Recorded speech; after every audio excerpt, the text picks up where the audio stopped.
Okay, let's talk a little bit about the T20 World Cup that's coming up next month. Who, according to you, are looking like the strongest teams right now to make the Final Four? There's one thing I've learned about T20 cricket is that you can't predict anything in this game because, especially in that format, anyone can beat anyone. So to put, I would say at the moment, no one really stands out as a favourite. I think everyone's got a chance.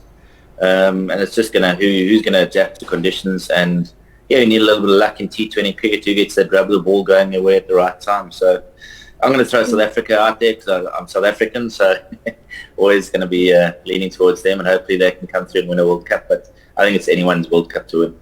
Well, I'll give you that. But Jacques, you've coached in India and you know how IPL has helped all these players transform into fantastic cricketers. Let me ask you, who will be the biggest X factor for India in the World Cup? Yeah, again, India's got so many great players, and I think that's the one thing that the IPL has done for India. It's exposed the young players to some really good coaches and some good players. So they've learnt a lot, and Indian cricket's strong for that. So they're probably one of the teams that have got the most match winners in it, and the guys can stand up to the plate and take a game away from the opposition. So you've got to be careful of all 11 Indian players. In fact, the whole squad. They've got a wealth of talent. So a tough team always to beat, especially towards the back end of the tournament when the wickets might suit them a little bit more. Jacques, the big question that everyone's asking after Virat Kohli was back in form is whether he should open the innings in T20 with Rohit Sharma and give himself that much time to build the innings.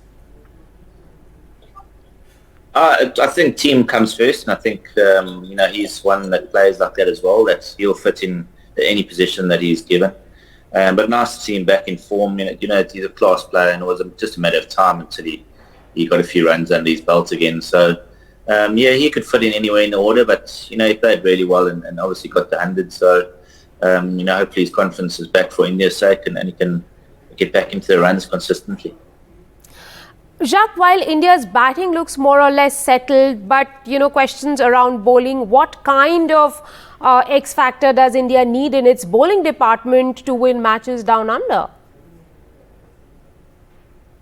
I think experience in the spin department is going to play a big role. So someone that's played a role in a lot of World Cups and played a lot of cricket, that always counts, because in Australia the wickets don't turn as much, so you've got to be quite smart there. So I'm sure they'll go with a smart route, and lean on experience, if you ask me.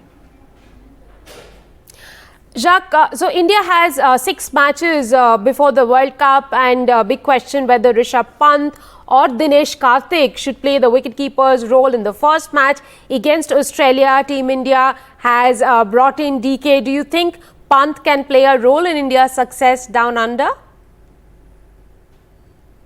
Yeah, it's a tough one when you've got talented players like that, how to fit them in and when to play them, when not to play them. He certainly is a talent, and I think he can play a role, and how he fits into the team. I suppose Indian management will know that, and how they work into the team, how he fits in with other players and that. So it's just a matter of getting the accommodation right, and it works from game to game and venue to venue. So they'll have to discuss when they think the best time is for him to play.